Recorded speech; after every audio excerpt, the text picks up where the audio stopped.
Right, if you just joined us, this is still Enterprise Morning right here from our headquarters in Lagos, Nigeria, Enterprise TV that is. And we'll be moving straight to our main conversation for today. Aliko Dangote, the wealthiest individual in Africa, has expressed his willingness to relinquish ownership of his $19 billion oil refinery to the Nigerian National Petroleum Company, NNPC Limited. Very true. The 650,000 barrel per day refinery, which commenced operations last year after a decade of protracted construction, promises to alleviate West Africa's largest oil-producing nation's reliance on imported fuel and potentially save up to 30% of the total foreign exchange spent on importing goods. Dangote is a foray into the oil and gas sector following his relatively stress-free dominance of Nigeria's cement, salt, and sugar industries has encountered early challenges. True. Moving on, the Mammoth plant, set to commence distribution of petrol to the Nigerian market in August, has been operating at just over half its capacity since the start of refining operations in January, constrained in part by difficulties in sourcing crude from international producers. And Dangote's refinery has accused the international oil companies IOCs of either demanding exorbitant premiums before agreeing to supply crude or simply claiming the product is unavailable. Very true. However, the NNPC, which had previously been a close partner of the refiner, has only delivered 6% of the required crude since the current dispute has sourced the relationship. According to S&P Global Platts and a track of supply data, Nigeria's crude oil production has decreased by 172,000 barrels per day since May of last year. True. Aliko Dangote, in a recent interview, recounted a disagreement he had with a wealthy friend who had begun investing his money abroad. And Dangote's friend had cited that the Nigerian government inconsistency and the shenanigans of interest groups as the reason for his decision. Dangote now wishes he had followed his friend's advice, given his current crisis with the NNPCL. Yeah, true.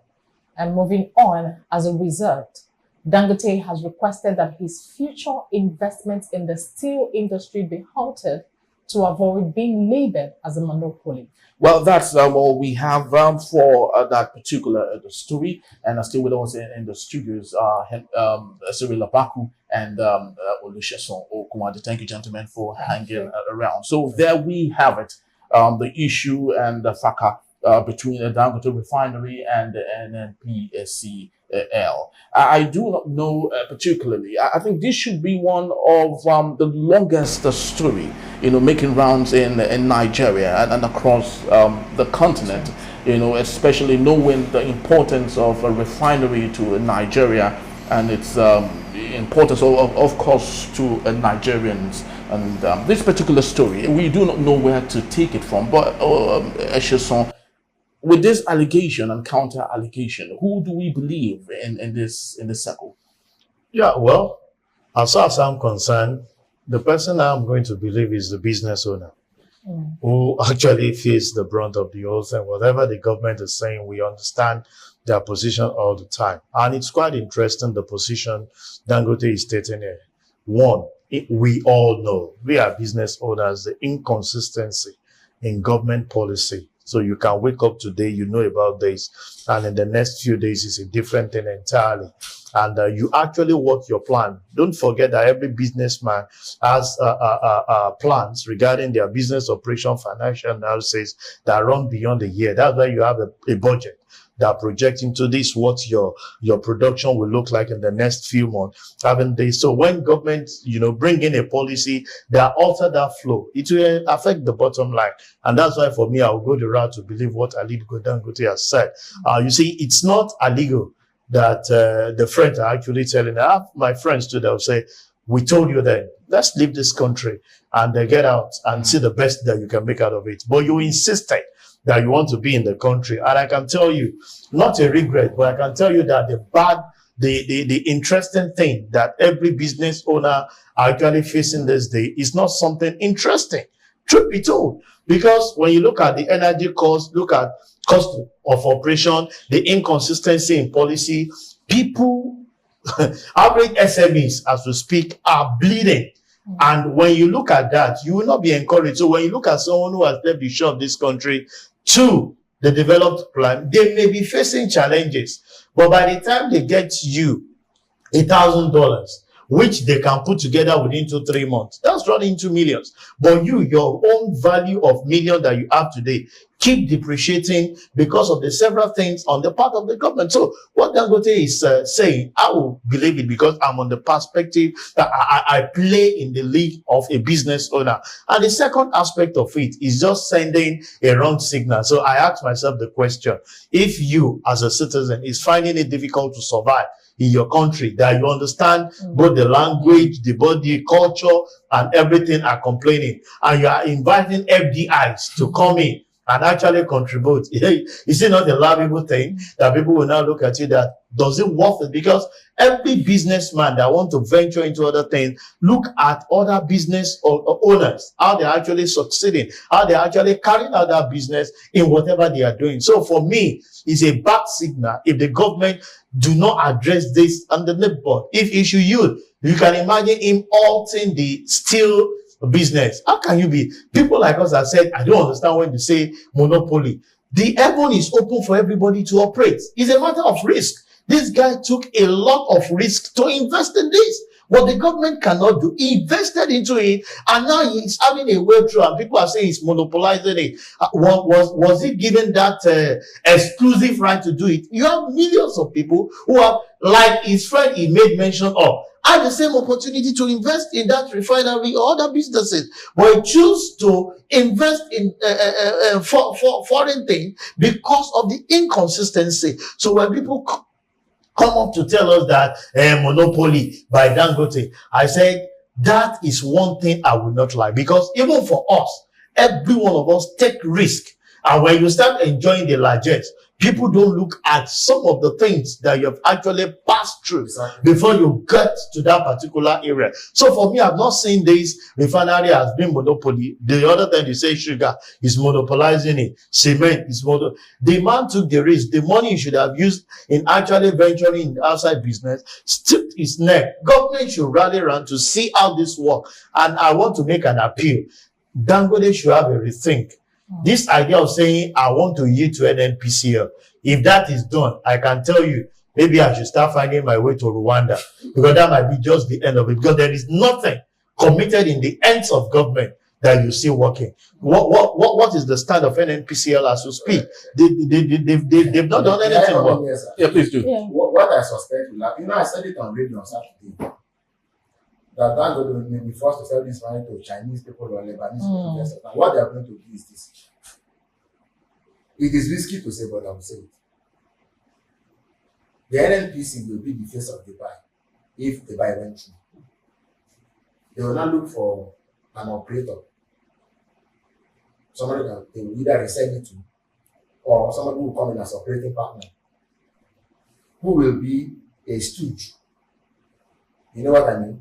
For another owner that would have invariably or otherwise taken over the refinery. So which falls back to the Lebanese or the Chinese that you mentioned? Yes, this is and who are definitely going to be like the hand of Esau and voice of. So clearly, what we're seeing is a wholesale takeover. You recall that before Dangote announced this, before the story came out and we filtered out yesterday, the day before, a House of Reps committee had gone to pay a visit. Is it possible that this is the outcome of the visit, the House of Reps? Because what these people, when it wants to rain, sometimes all you will see that the weather is changing. If you want to pretend that you don't know what's coming, it's your business. Well, the House of Rep members that visited him, they visited the refinery just to compare, the quality of products as against diesel. Of course. Now they tell you that was the cloud. And we are not new to this thing. So is that already discussed? That was what they wanted us to hear. Oh, okay. So we don't know what else might have gone on behind the scenes, if at all any. But I can tell you for a fact that, when, how do I put it, when the rains begin to fall on the earth, they are coming from somewhere. We then need to ask ourselves, meteorologists have machines by which they can check what the intensity of the rain might be. They, like the back information.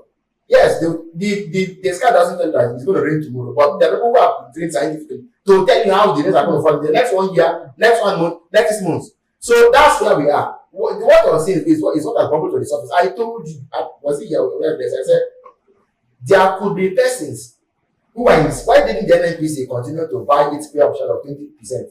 They bought and sold at 7.2%. 7.2. The president is Minister of Petroleum. Yeah. It was last year they stopped paying the paid up shares. Okay? And so the president didn't tell them, buy now, we need Dangote, let him refine because it takes off in the way. They all kept quiet. It is Mr. President, in my opinion, that ordered NNPC to stop the purchase of the paid up. Because, if Dangote extended their deadline of payment by 1 year, they still didn't pay. Why didn't they pay? Meanwhile, in their audited account, it showed that the money had already left. There's a lot of politics going on here. Why are we not seeing a demonstrable and demonstrated willingness and capacity by government to say, this Dangote refinery is good for Nigerians, and therefore let's do everything we can. The NNPC was at the point Dangote spokesperson. They had also told us last year that even Dangote refinery came on stream immediately, it will not pull down the price of petrol. They told us that last year. Now, you know what I think? I personally think that even those who are accusing Dangote of monopoly or oligopoly or any of the economic any of the poly. Let me say this. Dangote, and this is assuming without conceding, because there are some things you must be careful of. When a country lacks philosophy and idea of how to project itself economically in the world, do you know that if I went to Ghana or I went to in America now you have things like African country, they don't even know that Africa is a continent. There are places you go to and you say, I am from the country that have Dangote pyramids in the 60s. There are places where you go to and say that and you say, oh wow, go to a university in Singapore, maybe go to the Department of Agriculture. But when I study global agricultural history, and you say, do you know I'm from that country where they have Dangote pyramids? So the pyramids were Dangote's grandfather's business, not the northern region. It was Dangote's grandfather that had the Dangote pyramids in enough. Okay? If they wanted to say, so your country, tell them about your country. Or you know all I have to do. I just bring the Forbes richest list. Say, you see the first thing, you see that name, that's my country. At least even if that's all that you can know about me. It will give me entrance. So anybody trying to make Dangote monopoly, I can tell you that it won't be the first attempt, if at all he even is, by a government to create monopolies. What happened to them? Cyril, you're making me feel you're painting a picture that I seem like the president is a part of all of this. Am I? It's because in my opinion, is he not aware? Is he not aware that the state, the government is fighting Dangote? Is he not aware? So much so that government came out and said, we have not licensed his refinery to come on. And he's the minister. Something that the former president went to commission. They shouldn't be doing this. Dangote may have his own ills. He's a human being. It's fine. But look, they Total Energies took the investment to Angola, billions of dollars. Nobody said Nigeria will say this on today, say that on tomorrow. Dangote's own friend refused to invest in Nigeria because you see, my concern is if even a local billionaire in dollar terms cannot invest in his own country. Do you know what this means? Let me explain. Among the oil and gas industry globally is a big industry. It is a determiner of even world politics. If you know what I mean. Petrodollar is very powerful. Now the world has heard that from Africa's biggest oil producer, a refinery that will be the world's largest single trade is coming on stream. They have heard. They are expecting. It has already configured and reconfigured global oil dynamics. And they are expecting. Then the next thing they hear is that his government is killing him. They should be able to come and invest in a country. When you have an economy in which Chinese and Lebanese and Mongolians and the Singaporeans are the ones who are going to invest, do you think that is the best we could have done? Like I said, Dangote is a human being. Okay? But even if you want to accuse him of monopoly, he won't be the first person. Look, there are people in this country, governments gave arbitrarily awarded licenses to airplane license, go and have your airline. What do you do with their businesses? So if somebody is trying to make what they could have, okay, let me tell you what they should have done. The NNPC could have brought up its 20%, perhaps buy a little more if they wanted to. Then that way, even if it is a monopoly in quotes, you still have a say in what it does, because your government, regulator, and part investor, those two are enough to even give up half of what he's doing, right? You could even tell him that, but you know what? In the name of our own 20% shares, revamp Port Harcourt and Kaduna, we remain owners. But maybe you now also come and have 10 or 50%. So that way, look, what we want is for things to work. It's for things to work. People in politics, they talk about benevolent dictator. So what is the big thing in business? If the man has the money, let him do what he wants to do. Okay, thank you. And create a level playing field. But this one, that government, when they ask why is Dangote not able to come on stream, what is the reason that they were going to do? Government policy. Simple. Okay, Cyril, now we've actually talked about the role of the government and what they are supposed to do. Now, there is a light this is putting us out there in the global space. How best would this affect us come 2027, 2030? Yeah, Mr. Sheson, if you may. Okay. You see, it's not. This is not going to work in our favor. Let me just tell you the truth. Because if you go to China, those that are predominantly their business guys are the locals. Go to any of the Asian country that migrate their people here to come and tap of some of the blessing God has given to us are their locals. And you ask yourself, how many of our locals are actually succeeding in their businesses? There are very few. And that's the problem we are faced with. You would rather see a foreigners coming in to tap of those things and repatriate the funds back to their country to develop their own. And it's a major problem. That's what we keep saying. You see, when Dangote Refinery was coming up, people like us were very optimistic that at least for the first time, we can have our own, determining and controlling things in the global space. And that's the same person that is withdrawing back. So you want to tell me now, at my own level, is interested in building more businesses for this country when the high and mighty are considering themselves? So you can start fine. But when you get to the middle, you get stuck when certain interests are playing out. So what this information is going to yield is that more people will rather invest outside the country, and we may not see the reverse of importation of fuel in the next 5 years with this. Because I would rather go invest to build refinery in another country, knowing fully well that you bring your crude oil and I will import. That's what several of them have done, which Dangote took the bold step. And this might just be a mirage. So it's not only impacting on Dangote as we speak, a lot of other arms of not even only oil and gas. Somebody who's interested in health, pharmaceutical companies that consider certain things, even those that have the raw materials locally here, will now look at it that, okay, you have everything in abundance, but because of the inconsistency and interest, this thing is not, those policies you're talking about, is really not working again. It's the interest of certain individual. And that's what I've seen out playing out in businesses. People will sit down, think through on how to bring out that innovation and creativity. And all of a sudden, somebody sitting somewhere who lacks that initiative and creativity steals the idea and bring out policy to stiffen your neck and take over those things.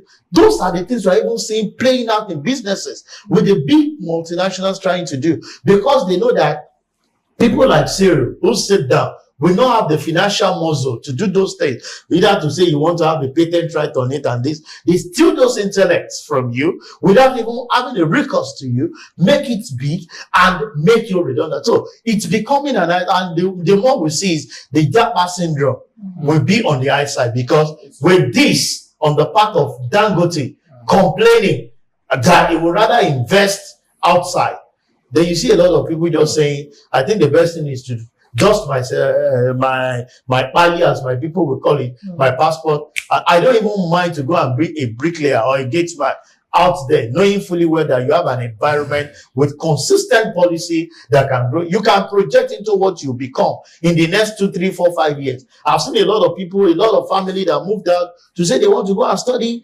abroad. And within the specified time, they've concluded it.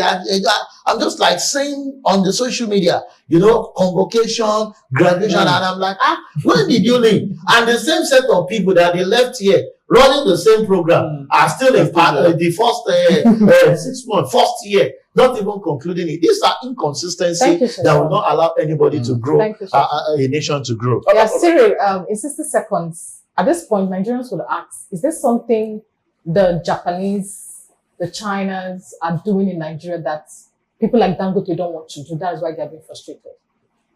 Well, I mean, in Dangote's own case, like I said, this is a very dangerous area to tread. It's a very sensitive subject. But clearly, this man has refused to play ball. That's his own crime. He has refused to play ball. Yes. Yeah. So does it mean all the while he's been running his other businesses, he hasn't been complicit in all of this? Now, this is the point. As a local business, earlier we were talking about the American presidency. When you fund a campaign, you will have concessions. When the president wins the election, when it comes to legislation for your business sector, they can take your taxes. So it's a normal thing for business and government to sometimes, try to work together. It's a normal thing. If you fund a campaign, maybe you run a gold mine. The big players in that industry, when they sponsor a campaign, and there are lobbyists in Washington. So they lobby. The presidency can say, okay, we want to cut tax on gold industry, but they're targeting their friends who help their campaign. So there's no corruption really. It's all business because government has a prerogative of either raising taxes or cutting back taxes. They can do that. If for some reason past governments had been helpful, and this is not necessarily a bad thing. Which is a local business. Who do you want to do favors to? It's a local business. We succeeded in putting a man on what Richard's list. He's the single highest what's he called? Employee of labor. He has a university. I don't think it's a bad thing. But let's not forget, Mr. Cyril, let's not forget, in as much as we try to analyze these things, let's equally take a look at the lives of the people. For decades now, Nigerians realistically have been complaining against some practices of Dangote and his businesses in Nigeria. Let me go there. That is the given tax waivers and things exactly. Like that. As a government, when you come on board, go to the books. He has talked of regulators. If he's being given too many tax waivers, cut and tax waivers. Who approves even you the are tax government. waiver? It's not you are government. It's not the one. You are government. There are people that approve it. You are government. If like I said, see, when you are government, so do what you want to do with the power. Don't the case. If there was even irregularities in the way he acquired the land or he imported anything to build the refinery, you can prove that. If there's anything wrong he has done, go to do what you need. So this bad that they use now to take the fine from him, is that the best that they could have done? Well, if the refinery has run into uncertainty, we don't know what they want to do with it. They can buy it and shut it down. Yeah. They can do that. Tell everybody to go until they find people that can do that bidding. Is that what we're looking for? It's unfair. This is a very reprehensible thing that has happened. I hope that we don't realize too late this one decision that we have taken, because clearly what we have done is, they say if gold rusts, that's Geoffrey Chaucer, the English poet. If gold rusts, what will iron do? If Dangote can suffer this, what will the smaller fries do? The rich also cry. The rich also cry. That's $19 billion. Yeah, exactly. You see, why we talk about all of these things, the common man on the street who might not have a proper understanding of all of these things is more concerned about the price of his cement. There used to be a time when BOA, said they were reducing the price of cement to about 3,500 naira, and Nigerians were begging for Dangote to equally do likewise, but he did not. So I do not know if Dangote is suddenly, crying for sympathy from Nigerians.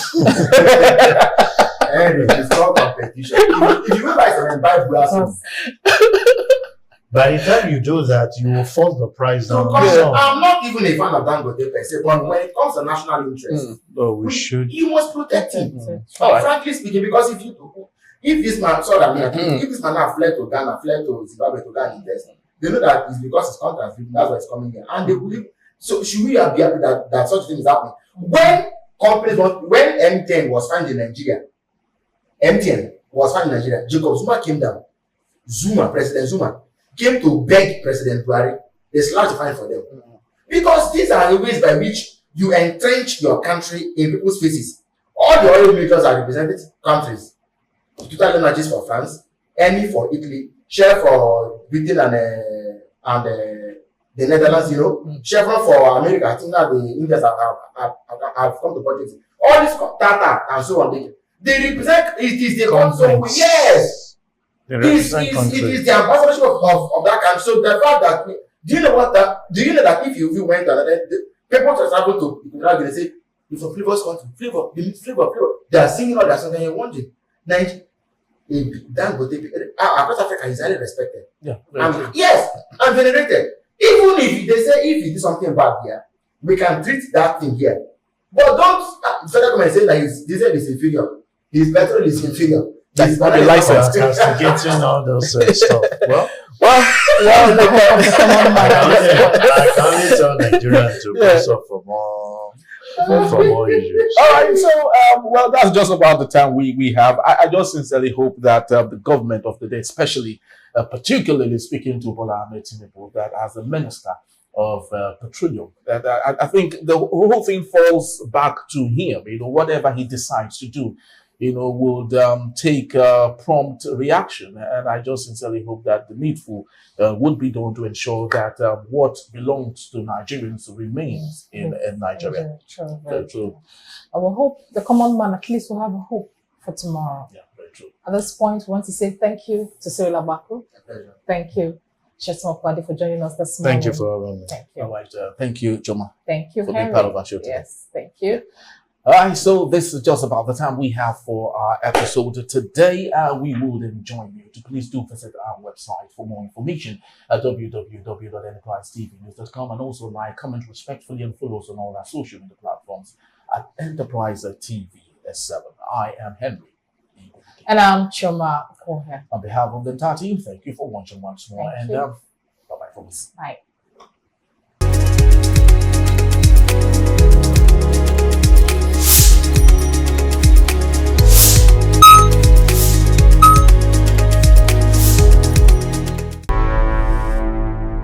Enterprise TV, a tradition.